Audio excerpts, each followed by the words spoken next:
اللہ کی رحمت جو بنیاد ہے بندوں کے گناہوں کی مغفرت کی، اللہ کی رحمت اور اس کی عنایت کا مہینہ ہے۔ ہم گناہ کرتے ہیں اور اللہ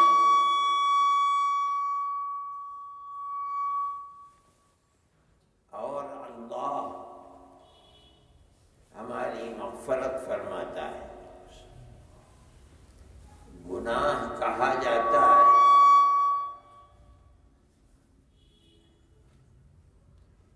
اللہ اور اس کے رسول کی نافرمانی کو۔ ہم رات اور دن گناہ کرتے ہیں، یعنی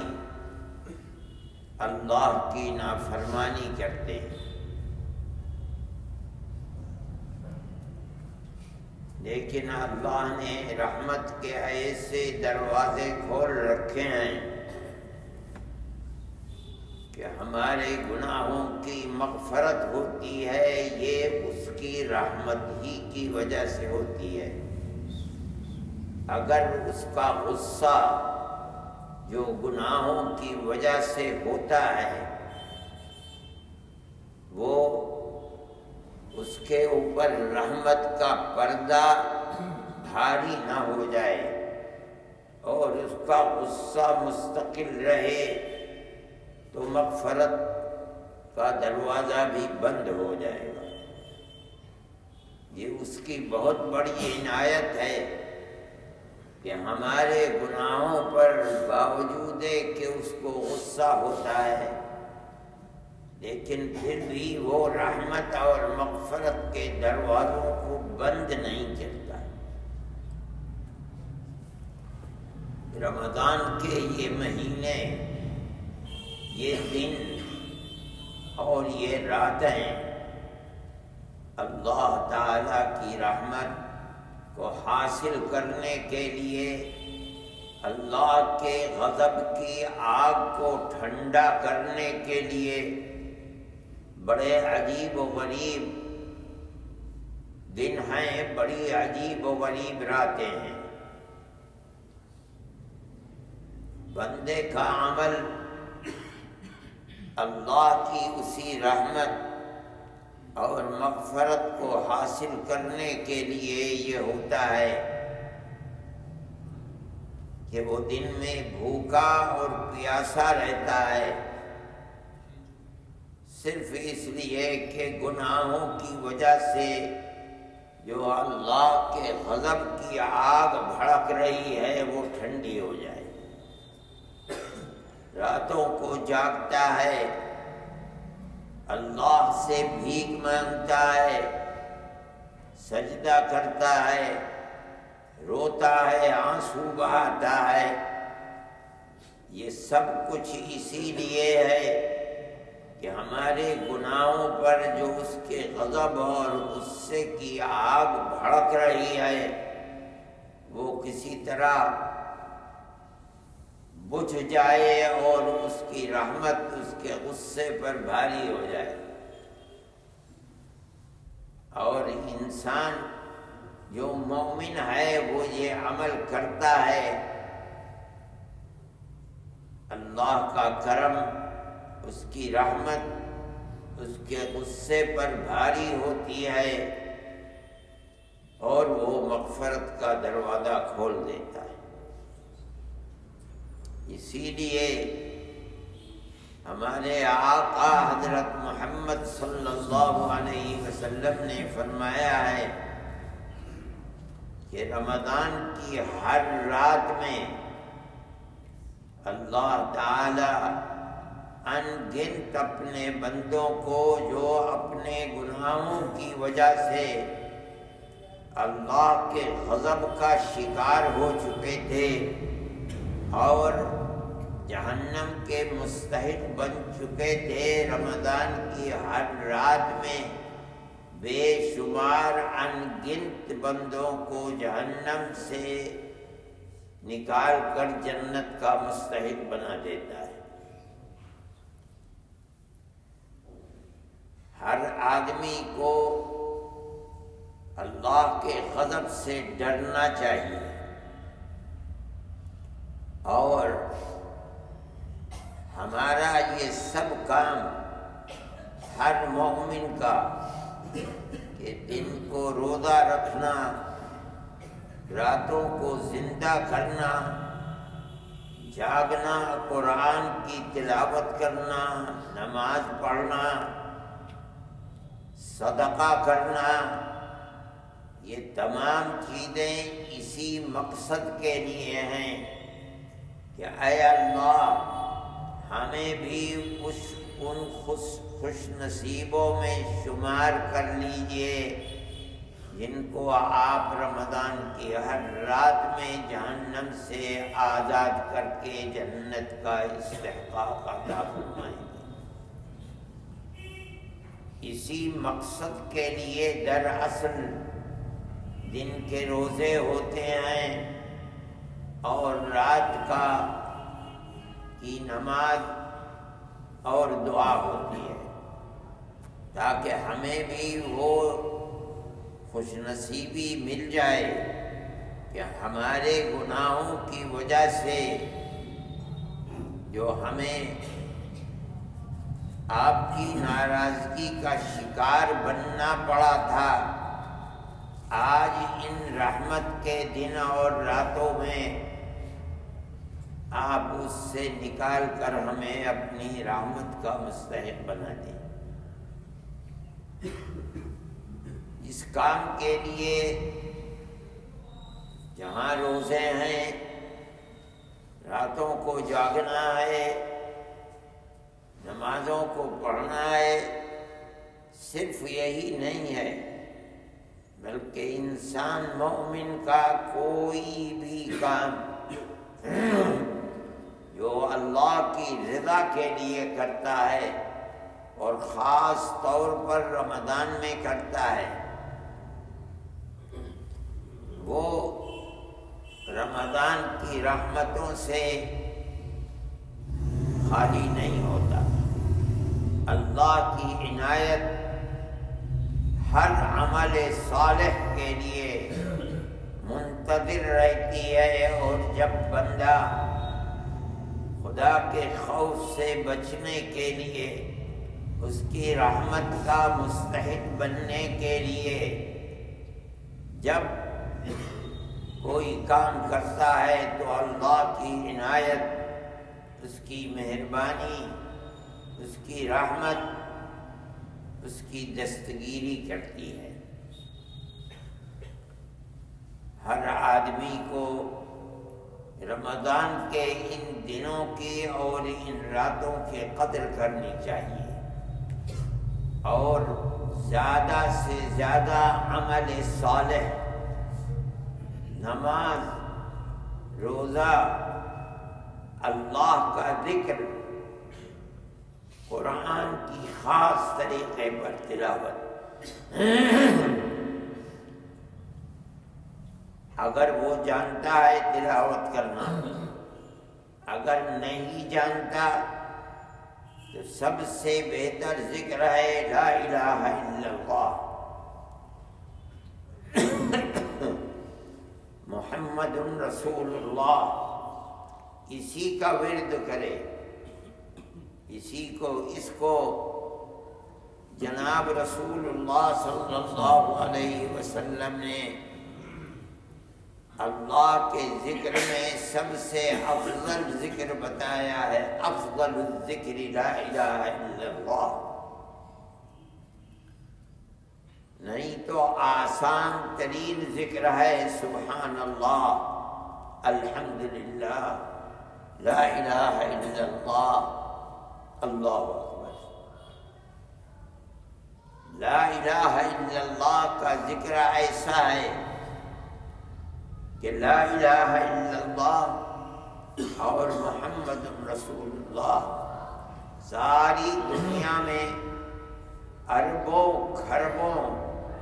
بسنے والوں میں علاوہ مومن کے کوئی اور اس ذکر کو زبان پر نہیں لاتا۔ یہ عقیدہ کہ اللہ کے سوا کوئی اللہ نہیں ہے، اور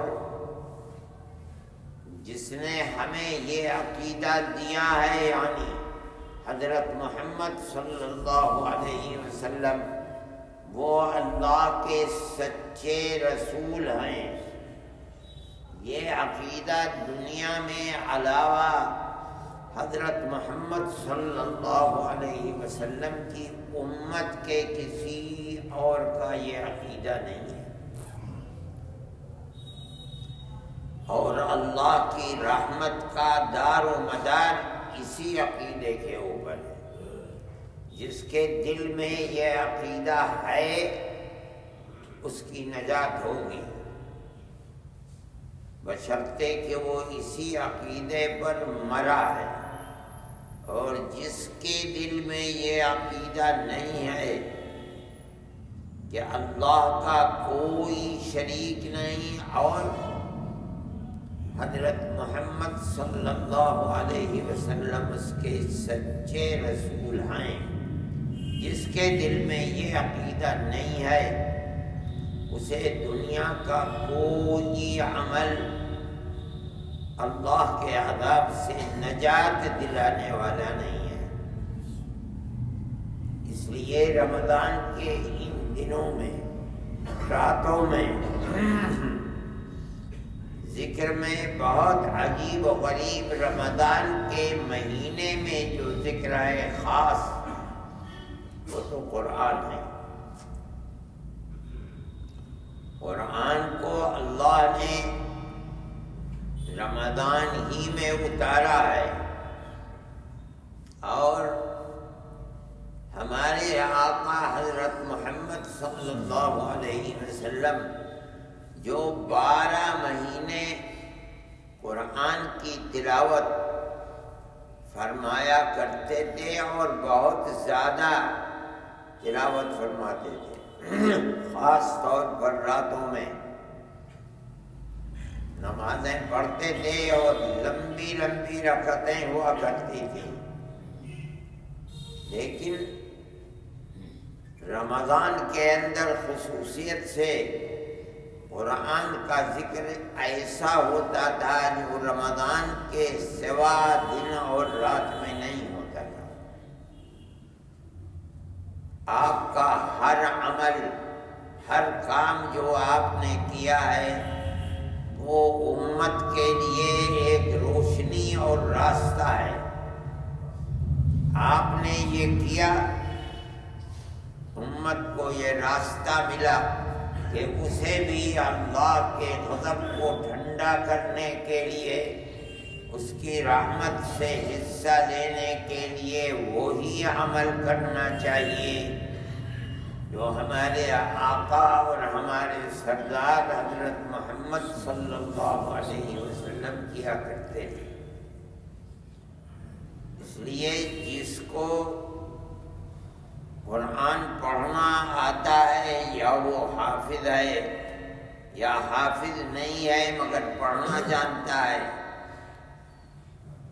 تو بہت زیادہ قرآن سے شغف رکھ کر قرآن کی تلاوت میں لگنا چاہیے، کیونکہ اللہ کے نبی لگتے تھے۔ قرآن کو ختم کرنا چاہیے، پورا کرنا چاہیے، جتنا زیادہ پڑھ کر کے جتنے قرآن پڑھ سکتا ہے اتنے قرآن پڑھے، اور اسی لیے پڑھے کہ میرے گناہوں کے اوپر قرآن کی یہ تلاوت قیامت کے دن جب ترازو میں رکھی جائے تو بھاری پڑ جائے۔ یہی مقصد ہے ہر عمل صالح کا۔ اور اگر قرآن نہیں جانتا، ایک سورت تو سورہ فاتحہ تو جانتے ہی ہیں، اس کو پڑھ لے، قل هو اللہ احد یاد ہے اسی کو پڑھے۔ ہر عمل صالح قرآن کی تلاوت ہو یا کوئی اور بھی عمل ہو، وہ مومن کو اللہ کی رحمت، اس کی رضا کے لیے بہت عجیب اور عظیم مرتبہ دینے والی چیز ہے۔ حدیث میں آتا ہے کہ نبی کریم علیہ السلام سن 7 ہجری میں غزوہ خیبر میں تھے، تو وہاں جبریل امین آئے اور انہوں نے کہا کہ یا رسول اللہ، جو صحابی بیمار تھے مدینہ منورہ میں، ان کا انتقال ہو گیا، اگر آپ فرمائیں تو ان کا جنازہ میں لے آؤں، آپ نماز جنازہ پڑھا دیں۔ آپ نے فرمایا ٹھیک ہے۔ تو محدثین لکھتے ہیں کہ جب ان کا جنازہ آیا تو ان کے جنازے کو اٹھا کر لانے والے فرشتے 70,000 تھے۔ تو اللہ کے نبی نے جبریل سے پوچھا کہ ان کا یہ مرتبہ اللہ کے یہاں کیسے بنا، یہ کیا کام کرتے تھے کہ ان کی موت ہوئی تو تم کو حکم ہوا کہ جنازہ لے کر جاؤ، اور جنازہ آیا تو فرشتوں کی اتنی بڑی جماعت ان کو لے کر کے آئی، جس سے اللہ کے یہاں، فرشتوں کے یہاں ان کی عظمت ظاہر ہوتی ہے۔ وہ عمل کیا تھا ان کا، جس عمل کی وجہ سے ان کو یہ تقرب اللہ کا حاصل ہوا۔ تو جبرائیل امین نے کہا کہ یا رسول اللہ، یہ ہر وقت چلتے پھرتے، ہر وقت قل هو اللہ احد کی تلاوت کیا کرتے ہیں۔ قرآن کی ہر آیت، قرآن کی ہر سورت اللہ کے یہاں بہت مقبول ہے، اور خاص طریقے پر سورہ فاتحہ اور قل هو اللہ احد،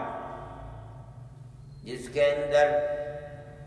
قل هو اللہ احد میں اللہ کی توحید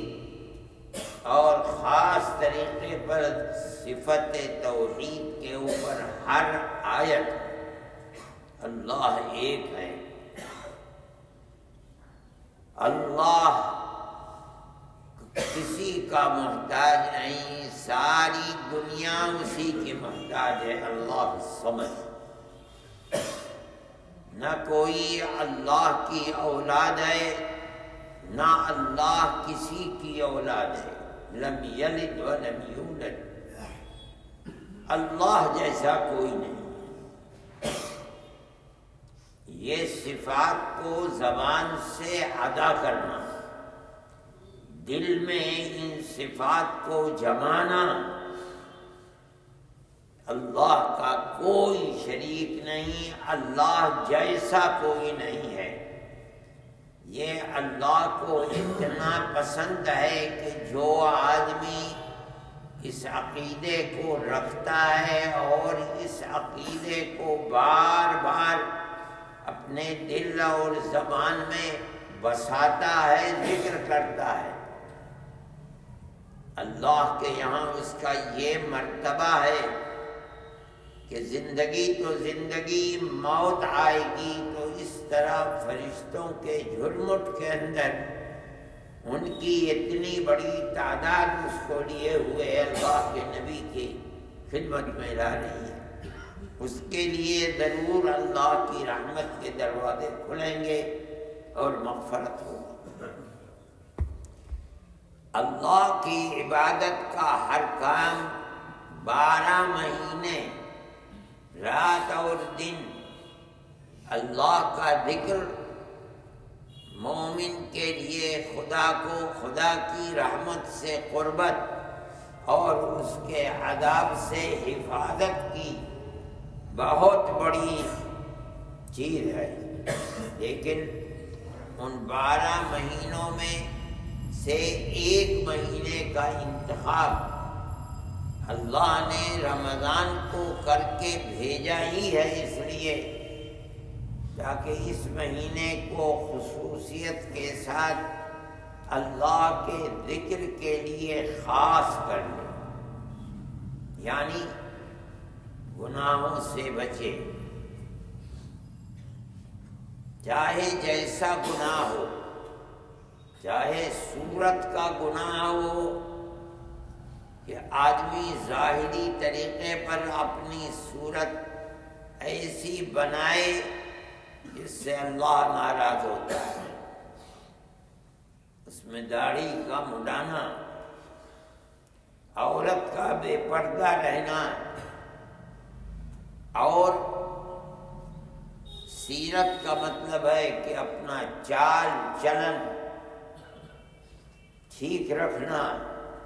یہ سب چیزیں اس کے اندر داخل ہیں۔ جو آدمی ان دنوں کے اندر بھی خدا کی رحمت کو حاصل نہیں کرنا چاہتا، گناہ کرتا ہے، اللہ کے نبی کی صورت بھی اسے اچھی نہیں لگتی، ان کے دشمنوں جیسی صورت بناتا ہے، خدا کی رحمت سے کہاں اس کو حصہ ملے گا؟ بجائے اس کے کہ وہ اچھا عمل کر کے اللہ کے غصے کو ٹھنڈا کرتا، وہ تو رات اور دن اللہ کے غصے کی آگ کو ان دنوں میں بھی بھڑکاتا ہے۔ اس لیے گناہ اگر کیے ہیں آدمی نے، کرتا ہے، تو اس گناہوں سے نکلنے کے لیے سب سے بہترین چیز توبہ۔ توبہ کا مطلب ہے اے اللہ جو گناہ کیے ہیں انہیں معاف فرما دیجیے، اب نہیں کروں گا۔ اور اس کے لیے وہ وقت جو سب سے زیادہ قبولیت کا ہے وہ رمضان کا مہینہ ہے، اس لیے خصوصیت کے ساتھ، خدا جانے پھر آئندہ ملتا ہے نہیں ملتا، موت آ جاتی ہے تو پھر کون جاتا ہے، جانتا ہے۔ اس کا مطلب ہے موت آ گئی، اب کبھی رمضان میسر نہیں ہوگا۔